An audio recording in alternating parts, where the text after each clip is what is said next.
Hello guys! Samahan niyo po ako sa isang napakatamis na adventure dito sa Vietnam.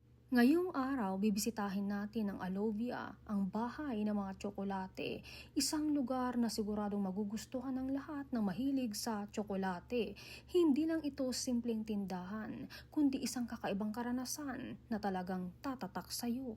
Ang maganda dito, gumagamit sila ng cacao beans na galing mismo sa lokal na mga magsasaka. Kaya bawat tikim mo, dama mo ang tunay at likas na lasa ng tsokolate. At habang bumibili tayo, nakakatulong din tayo sa kabuhayan ng mga lokal. Ang sarap sa pakiramdam, di ba? Mayroon din silang maaliwalas at komportableng cafe kung saan pwede kang magpahinga.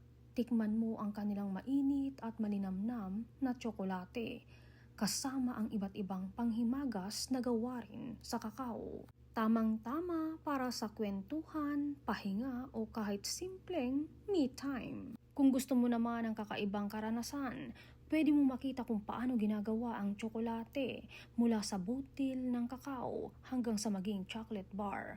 Talagang kahanga-hanga ang proseso. Kaya kung naghahanap ka ng pasalubong, lugar para sa date o tambayan habang naglalakbay, swak na swak ito. Kaya kung mapadpad kayo dito sa Vietnam, huwag niyong palampasin ang lugar na ito. Isang simpleng bisita pero punong-puno ng saya, lasa at suportang lokal.